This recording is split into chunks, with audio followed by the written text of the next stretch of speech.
যথারীতি গোবিন্দ আর বীরে গ্রামে ফিরে আসে।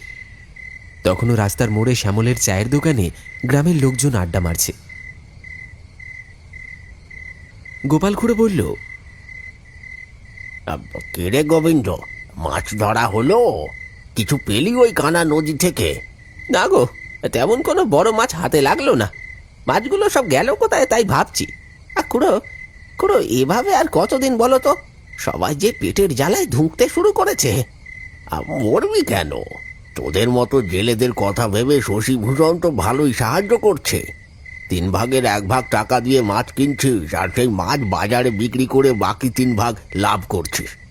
সেটাও তোদের হচ্ছে না? না খুড়ো, গোবিন্দ ও কথা বলতে চায়নি। এখন না হয় আমাদের চলে যাচ্ছে, কিন্তু কদিন পর শশীভূষণ বাবুর যদি কিছু হয়ে যায় তখন আমরা কি করব?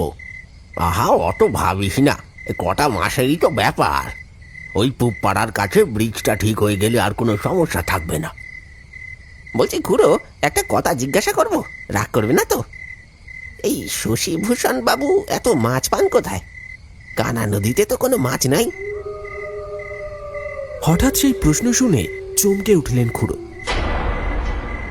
কিছুক্ষণ গোবিন্দ আর বীরেকে ভালো করে দেখে নিয়ে বললেন, দেখ গোবিন্দ, এই দুর্দিনে শশীভূষণ যে তোদের সবাইকে কত সাহায্য করছে, এটাই তোদের কপাল।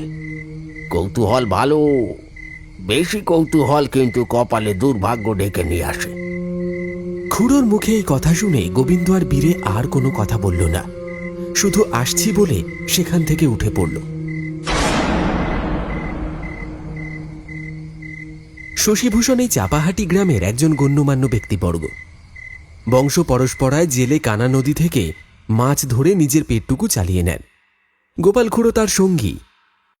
সপ্তাহ 2-3 কানা নদীর ওপর পাকা ব্রিজ তৈরির কাজ শুরু হয়েছে, ফলে নদীতে বড় কোনো মাছ পাওয়া যাচ্ছে না। ফলে চাপাহাটি গ্রামের জেলেরা সংকটে পড়ে যায়। বাজারে মাছের আমদানি রপ্তানির অবস্থা খারাপ। ঠিক এমন অবস্থায় গ্রামের মাছের আড়ত খুলে বসেন শশীভূষণ বাবু। শুধু জেলেদের তিনি 3 ভাগের 1 ভাগ টাকা নিয়ে মাছ দেন, আর জেলেরা সেই মাছ বাজারে পর্যাপ্ত দামে বিক্রি করে ভালোই মুনাফা অর্জন করছেন। কিন্তু তাতেও গ্রামের জেলেদের সন্দেহ বাড়তে থাকে শশীভূষণের ওপর। এই সংকটজনক অবস্থায় তিনি কোথা থেকে এত মাছ পাচ্ছেন?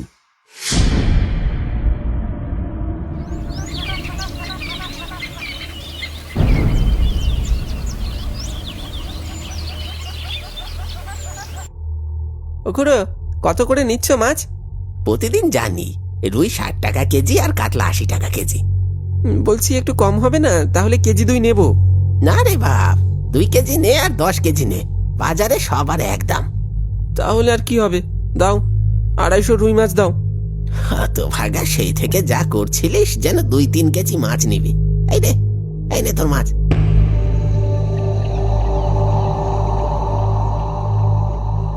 সকাল হতেই গ্রামের জেলেরা শশীভূষণ বাবুর কাছ থেকে মাছ নিয়ে বাজারে বসে পড়েছে মাছ বিক্রি করতে। গ্রামের সবাই টুকটাক জিনিসপত্র নিয়ে বাজারে বিক্রি করতে আসে। প্রতিদিন বাজার বসে সকালে, আর রবিবার বসে হাট। গোবিন্দ আর বীরে দেখল গোপাল খুড়ো সব গোছাতে শুরু করেছে। কি গো খুড়ো, কি হলো? এখনই উঠে পড়ছো নাকি? হ্যাঁ রে, আজ একটু কাজ আছে, তাই বাড়ি যাচ্ছি। তোরা বাজার ঘাট কর, কাল দেখা হচ্ছে হাটে, কেমন? আর কোনো কথা না বাড়িয়ে গোপাল খুড়ো বাড়ির দিকে রওনা হলো। তারা খুড়োর দিকেই তাকিয়ে রইল। বুঝলি বীরে, আমার মন বলছে এই গোপাল খুড়ো আর শশীভূষণ বাবু কিছু একটা কাণ্ড কারখানা ঘটাচ্ছে। হ্যাঁ, ঠিক বলছিস। আমি খুড়োকে বেশ কয়েক মাস ধরে শশীভূষণ বাবুর বাড়ির দিকে যেতে দেখেছি। কে? তাই নাকি?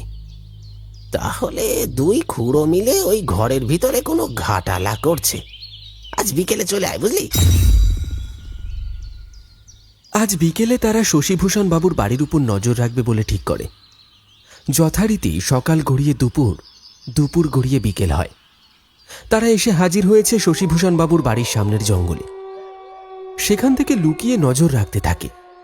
আর ঠিক তখনই গোপাল খুড়ো এসে হাজির হলো সেখানে। আশপাশটা ভালো করে দেখতে লাগলো, তারপর হঠাৎ করেই ঘরের ভিতর ঢুকে দরজা বন্ধ করে দিল। এবার কি করবে? ওরা যে ঘরে ঢুকে দরজা বন্ধ করে দিল।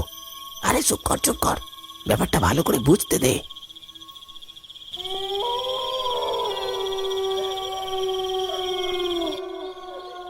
পরিবেশটা কেমন যেন ঘুম হয়ে আসছে। অন্ধকার জঙ্গলে চুপ করে বসে বসে অপেক্ষা করতে লাগলো গোবিন্দ আর বীরে। ঘরের জানালা দিয়ে হলদেটে আলো ছড়িয়ে পড়ছে চারিদিকে। মশাদের ভনভনানিতে ধৈর্যের বাঁধ ভেঙে যাচ্ছে তাদের। কোনো সাড়া শব্দ আসছে না ঘরের ভেতর থেকে। আর এইভাবেই আধা ঘন্টা কেটে গেল। গোবিন্দ এক দৃষ্টিতে তাকিয়ে রয়েছে সেই জানালার দিকে। বিরক্ত হয়ে বীরে বলে উঠল, আর ধুর, এবার বিরক্ত লাগছে আমার। ওই দুই বুড়োতে যা করছে করুকে, তাতে আমাদের কি? আমাদের তো কোনো সমস্যা হচ্ছে না। কি করতে এসে কি হয়ে যাবে কে জানে। আরে এত ভয় পাচ্ছিস কেন? কিচ্ছু হবে না। এমন তো হতেই পারে কানা নদীতে একটাও মাছ নেই, তার জন্য হয়তো এই দুই বুড়ো তাই। তাহলে কি করব আমরা? বুড়ো দুটো ঘরে কি করছে কে জানে। আমার সঙ্গে আয়, জানলা দিয়ে উকি মেরে দেখবো। তারা চুপিসারে জঙ্গল ভেঙে যেই না বাইরে বেরিয়ে আসতে যাবে, তখন দেখল গোপাল খুড়ো আর শশীভূষণ বাবু ধমাস করে ঘরের দরজা খুলে বেরিয়ে আসছে। হাতে দুজনের হ্যারিকেন আর কাঁধে থলের বস্তা। কোনো দিকে না তাকিয়ে হনহন করে হাঁটা লাগালো জঙ্গলের দিকে।